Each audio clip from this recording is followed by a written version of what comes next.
It is everyone's favorite time of the week, the NFC West Huddle, with some of our favorite people from our Fox affiliates around the division. In San Francisco, we've got Frank Malakote. In Arizona, it's Richard Sines. And in L.A., Gerard Moncure. The division, guys, has been turned upside down with the Arizona Cardinals taking the lead with a 5-4 record. The Rams and Niners right behind at 4-4. The Seahawks now 4-5, losing both of their divisional games. So we start tonight with a simple question. Guys, who wins this division and why? Richard, your Cardinals are in first place, so who takes the NFC West ultimately? It's the Arizona Cardinals. I mean, like you mentioned, they're in first place right now. They also have the tiebreaker because they're undefeated in the division. You know, they're about to go into the bye week after this game. If they can beat the Jets, they can go into the bye week at 6-4. Then the second half of the schedule after the bye week is favorable, especially when you consider how they started, right? Playing against teams like Buffalo and Green Bay, at San Francisco. You get Seattle twice, you get New England, you get Carolina. So they could stockpile some wins here in the second half of the season. They also got a pass rusher in Baron Browning. Nice trade by Giamatti Ossenfort. So I say all signs point to the Arizona Cardinals making a run late in the season. Could come down to the last 2 weeks of the season when they play the Rams and the 49ers. So I say it's up for grabs, and the Arizona Cardinals are going to grab it. Not many people would have been saying that at the beginning of the season, but we've got one vote for the Cardinals. Gerard, the Rams pulled it out in Seattle last week. They've also won 3 straight games, but who ultimately wins this division? Richard, the Rams are coming for the Redbirds, baby. They are. Aaron, you just said it. They've won 3 straight. They're getting healthier. They're getting Joe Noteboom, Jonah Jackson, and Steve Avila back this week, probably for the Dolphins game on Monday. And I want to give you a recap of their schedule coming up. They've got the Dolphins on Monday Night Football. I know Tua Tagovailoa's back, but the Rams should win that game. They're favored. They've got the Patriots on the road, winnable game. Eagles here, winnable game. The Saints are a mess. They go to New Orleans, tough place to play, but New Orleans is not very good right now. And then they've already beaten San Francisco once. They've got the Jets at home. They have Arizona and Seattle, who they just beat. I like their chances right now. As long as Puka Nacua, Cooper Kupp stay healthy, this offensive line is going to protect Matthew Stafford. They're rolling right now, and we're seeing the same thing that they kind of put together last year where they made a late run and made the postseason. So each of our affiliates has held serve so far. Frank, the Niners have outscored opponents by a combined 28 points this season. It's the only team in the division with a positive point differential so far, but they are only 4-4. Do the Niners win the division, or does another team take it? Well, I am afraid of the Rams a little bit up here. They, as mentioned, won 3 in a row, and I believe their next 3 opponents have a combined record of 6-20. So they could quickly be 7-4, but let's all be homers. I'm going with the 49ers. They got Christian McCaffrey back. He was all Mr. Everything last year, the Offensive Player of the Year, averaged over 150 all-purpose yards. I don't know how much he's going to play. I'm not sure. Shanahan knows, but we'll see how he feels come game time. But he is playing. He's practiced all week, and that will certainly be a shot in the arm. They also got Jawan Jennings back. Purdy's had some issues throwing to guys he barely knows because he lost Ayuk last week. He also lost Debo's been banged up, so he's finally got a bona fide wide receiver out there. And Brock Purdy, by the way, he's only been around, small sample size, just for a couple of years. But I did a little deep dive on his record in November and December. And gentlemen, Brock Purdy is 14-1. And I know the Niners are slow starters. They were 3-5 in 2021, 3-4 in 2022. And they went to the NFC title game in both of those years. And just for fun, Dre Greenlaw is coming back. He's been at practice, non-contact, working out on the sideline. But rumor has it he could be back as early as next week, perhaps a couple of weeks. You match him up with Fred Warner, and all of a sudden the 49ers are the 49ers again. So they get my vote. Wow. So we are 3 for 3 so far. I might be in Seattle and love the Seahawks. but I'm also a realist. I'm going to say that the Hawks' schedule the rest of the way, with all three teams in the NFC North looming in December, does not look very good for Seattle. I think the Hawks finish around 7-10, so they won't win the division. I will actually go with the Cardinals, not just to avoid going in Richard's burn books, his diary, but because of their schedule. Just 2 of their last 6 opponents have winning records. The Niners still have to play at Green Bay, at Buffalo. They host the Detroit Lions. You combine that with the Cardinals' half-game lead. I think Arizona has the edge there. And as Richard mentioned, I think the Niners might still have more talent and veteran leadership. It might be more important for them with aging players on large contracts this season. But I always like the underdog, and I think it does come down to that final game of the regular season between the Niners and the Cardinals in Arizona. Okay, up next, name something the head coach in your city does really well and something they're horrible at. Frank, you go first. Aside from Kyle Shanahan sporting that trucker hat better than most other coaches would, what does he do well, and also what does he do poorly? Well, all you got to do is go back to the 2 Super Bowls he lost. He's not a closer. He has trouble closing games. Lost 2 Super Bowls with double-digit leads to the Kansas City Chiefs. Of course, the heartbreaker in overtime. Harken back to the Ram game. They're up double digits in the second half. And that Cardinal game as well. Kyler Murray came up big. They lost both those games. So plain and simple, I just don't think he's a closer. And I think at times he gets maybe a little too sexy towards the back end of the game when he should just grind the ball. He's an offensive genius, but, grind out the clock and win the darn game. They also have a little red zone problem as well. His strengths, all that said, he is an offensive genius because a lot of the head coaches in the NFL have adopted some of his play calling. His coaches tree is growing larger and larger. A number of coaches have been plucked away. Some are head coaches now. And this one, he loves to play football after the bye. His record after a bye week is 70%. In the last 3 years, he's 24-6 after his team gets a bye. So give him a little time, work on that game plan. Kyle is a hard guy to beat, but both the pluses and the minuses with Kyle Shanahan. Yeah, you had me pause for a second there because you said he gets a little bit sexy and then paused. I thought that was the end of the sentence. Gerard, you're up next. What's the biggest what's the biggest strength and shortcoming of Sean McVay? Biggest strength is by far Sean McVay might be the best motivator in the entire National Football League. This team was 1-3, wasn't looking good. Believe they might have been 1-4, and he held it together. Ton of injuries, missing both their starting wide receivers, missing all kinds of offensive linemen. But if you've been around this club this year and past years, he's able to hold it together when they are looking at the abyss. And that's what he was able to do with this season. Now they've won 3 straight. They're tied, they're 4-4, they're 500, and they're ready to go on another roll and possibly win the division. The weakness with Sean McVay, and Aaron, you might have just saw this yourself, is he forgets to run the football. Unbelievable in Seattle this last week. 68 total yards running the ball, 68 offensive plays. They only ran the ball 24 times. And I understand, when you've got Cooper Kupp and Puka Nacua, 2 of the best in the business, and you've got a veteran that's a future Hall of Famer in Matthew Stafford, I get the need, the pull to throw the football. But to keep that passing game at its best, you've got to keep defenses honest, and you've got to be able to run the football. We're getting offensive linemen back, so maybe we'll see more balance, but he has got to remember, hand the ball off and go from there.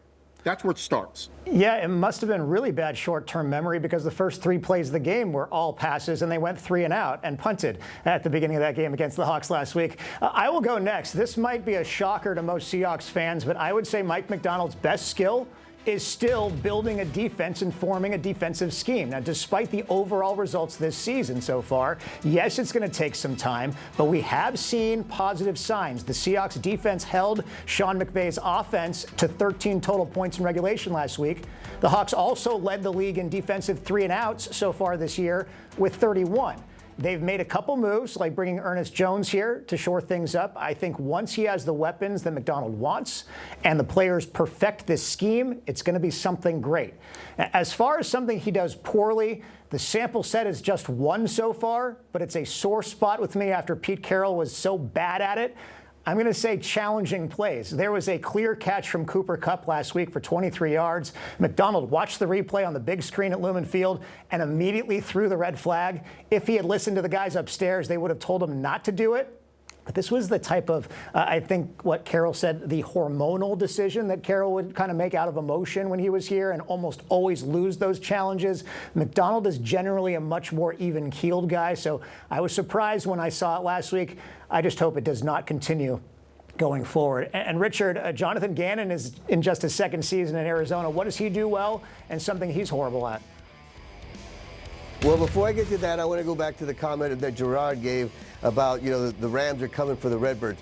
Bring it, buddy. Bring it, because guess what? Aaron Donald's not walking through that door. The Rams defense is not the same without Aaron Donald. I know you guys are getting healthy on offense, but bring it. That's all I got to say about that. And then, of course, Aaron, I want to give you credit. I'm putting it down in my diary. I'm writing it down. Aaron used that Stanford education and made the right decision in picking the Cardinals to win the division. That's a great call by you. I like that. We got a couple brainiacs on this show, by the way, Gerard. I don't know if you know. You got Frank from Cal. You got Aaron from Stanford. I don't know if we have the best division show in the nation, but we got the smartest. That's for sure. We got a couple smart guys, and so that's great to see right now. As far as Jonathan Gannon, he's been really smart in getting his guys prepared and motivating his players. No matter what happens, the Cardinals play hard, and that's great to see. Even when they're down, they don't give up. They don't, let one play determine the next 5 plays. They get back in the game. They're not making stupid penalties. They're not making any penalties lately, and that's been great to see. So Jonathan Gannon has changed the culture, added a certain level of toughness to this team. He's holding his players accountable, and he has them ready to play each and every Sunday. The only thing that drives me nuts about him and his entire staff is not getting Marvin Harrison involved. I mean, you got the 4th pick overall. You got a generational talent, and he's Maserati Marv, but they're treating him like Mazda Miata Marv. I know I've said that a couple of times, but when you got a Maserati, you need to get on the highway and floor that thing. And then when you get in the neighborhood, you slow down so people see you in the cool car. But when you get him on the football field, you throw it deep to him, you get him involved, and the excuse that I've been getting from them is, oh, the defense is taking him away. Well, call some plays that get him involved, and that's what I'd like to see more of moving forward. Well, Richard, my loyalties, you see where they are now, going from Cardinal the color, showing bias toward Cardinal the bird down there in Arizona. Okay, exactly. Next up, name a player on the opposing team this week that needs to be neutralized to win your game. I'm going to give all of you guys a minute to think about it, and I will go first, even though the Seahawks are off.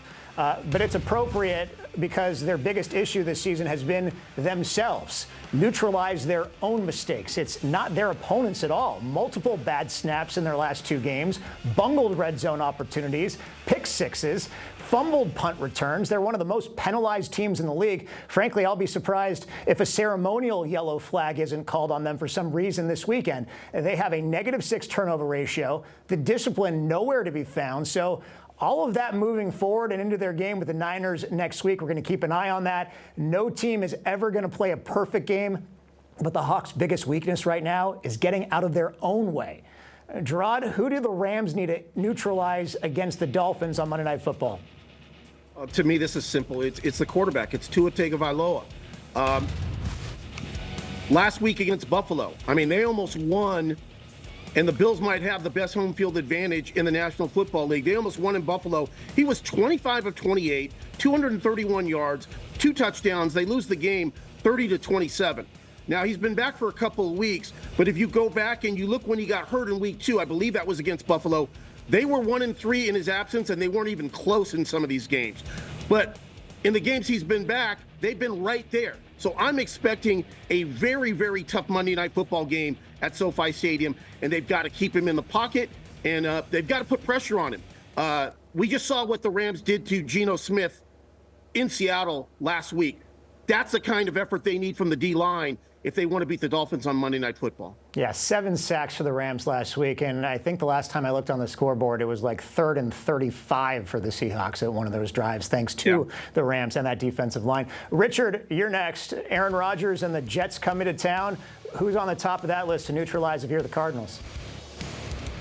Well, yeah, you said it, Aaron Rodgers, right? He's the head of the snake, but you know, he's not even the guy I'm worried about or thinking about this week. I'm thinking about Frank and his updates on Christian McCaffrey because it helps out my fantasy team, the Chimichanga. So I'm glad to hear he's playing this weekend. But yes, Aaron Rodgers is the guy, right? He's the guy that makes this Jets team go. And of course, the Jets have had extra time to prepare for this game. And all of the Arizona Cardinals are saying this Jets team is not indicative of what their record is, right? They feel they're better than what their record shows. And then, of course, even Kyler Murray said he has a lot of respect for Aaron Rodgers. He was one of those guys he looked up to as a kid and said he was a guy that could sling it all over the field. And, of course, he's not as mobile as a Caleb Williams. And when you look at what the Cardinals defense did to him, you know, rallying him and getting him rattled big time, sacking him 6 times, if they could put some pressure on Aaron Rodgers and knock him down a couple of times, I don't care how good you are, right? I don't care if you're Tom Brady, Joe Montana, whoever, you can't throw when you're on your back. And so far, the Cardinals defense has been getting pressure on the quarterback, and they went out and got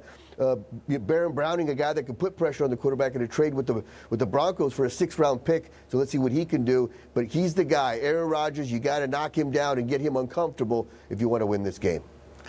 And Frank, the Niners are in Tampa Bay. The Bucs on a short week, a bit of a short week, after playing on Monday Night Football. Who do the Niners need to stop this week? Well, before I start, I'll throw you a Go Bears, you Stanford grad, you, Aaron. You know what I'm talking about there. At any rate, you're right. Yeah, they got Tampa. They're on the road. They can't afford it. It really is a must game because all their losses have come to NFC teams. Tampa was 4-2. They are now 4-5. They've lost 3 straight. They don't have Mike Evans. They don't have Chris Godwin. So I'm going to go with the next best player, and I think that's Baker Mayfield. I think he's the difference maker on this team. He's leading the league right now. He's got 23 touchdowns, and he's brought some stability to this Tampa team after Tom Brady left. They desperately needed a quarterback that had leadership, and he's brought it tenfold. He also brings, you know, a bit of charisma, and he's a tough guy, and I think they rally around him, and I think they're going to need him this weekend. Does have a toe injury. Did not practice yesterday. Don't know what he did today, but if they can neutralize Baker and his mobility, I think they're going to win this game. Okay, finally, we end the show going around the horn with the biggest surprise on the team you cover so far. So, Gerard, who is the biggest surprise on the Rams? It's got to be, Aaron, the defensive line. Everyone thought when Aaron Donald retired, the defense was going to take a major step backwards, and they've had some growing pains, no doubt. Missed tackles, blown coverages defensively in the defensive backfield, but the defensive line, Jared Verse, the rookie, Byron Young, Kobe Turner, Braden Fisk, the rookie, Michael Hoyt. You said it, 7 sacks in the win in Seattle. They've been outstanding, and they're getting better. They are missing less tackles. They're making more plays. They're putting pressure on the quarterback. The Rams' defensive backfield is nothing to brag home about. But the defensive line has been so good that they've taken some of the heat off the linebackers and the defensive backfield, and that's why the Rams have won 3 straight, and that's why they're in a position to make a run for the division title, because this defensive line has stepped up, and no one thought it would be as good as it seems to be turning out to be right now.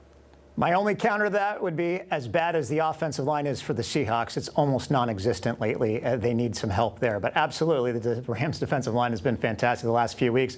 Frank, you're next. The biggest surprise on the Niners? I think the biggest surprise is their 4-4 record. A lot of people had these guys in the Super Bowl, and you don't get there with a 500 record at nearly the halfway point. But of course, that has to do with injuries. So I'm going to tip the cap to Kyle Shanahan and his staff on their rookie class of draft choices this year, because a lot of them have been contributing. You got Dominic Pooney, who has just been a great guard, plug and play out of Kansas. He's played terrifically. Isaac Guerrero up there in Seattle, where he kind of made his debut and had a nice, 60, 70-yard run in that game about 2 or 3 weeks back. He's been great. Ricky Pearsall, we'll give him an incomplete, but I really think now that they got Christian McCaffrey back in the fold, they're going to have to double team him, certainly keep eyes on him. And Ricky Pearsall might be the next Wes Welker. He's quick. He's a slot receiver, and I think good things are coming from him. Malik Mustafa, hard-hitting safety out of Wake Forest, already has to pick it. Ronaldo Green, a cornerback, as well, already has a pick. That's 5 guys out of that draft class that are contributing quite a bit. So I would say that's the biggest surprise this year for me. Yeah, and that 60-yard run was the run that iced the game against the Seahawks. So nice for pointing that one out. Richard, give me the biggest surprise on the Cardinals this season.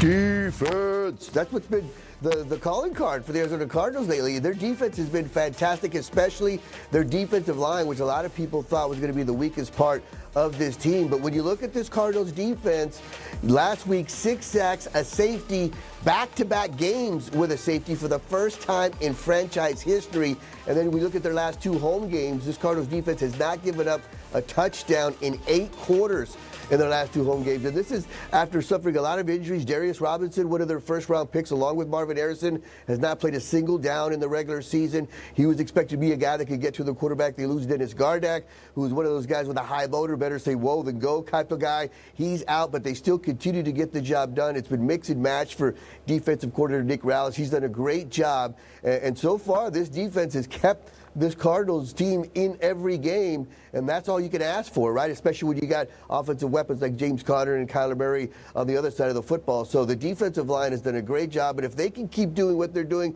and maybe build on it after the bye week, look out. This team could be a tough team to deal with, that's for sure. Absolutely. And finally, in terms of surprises for the Seahawks, I'll go with Ernest Jones first because no one expected him to be a member of the Seahawks at this point of the season. And second, because he's absolutely shined the last 2 weeks he's been with the team. 15 tackles against the Bills, another 9 tackles against the Rams with the pass defense. He's bringing everything to this linebacking core that Jerome Baker did not.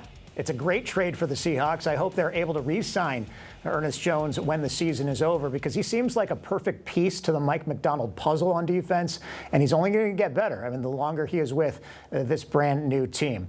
That's going to do it for us. Frank, Richard, Gerard, thanks so much for joining us. I'll be able to step aside next week to give our Alyssa Charleston-Smith time in this seat before the big Seahawks-Niners rematch. Enjoy the games, everyone, and we will see you in 1 week from now.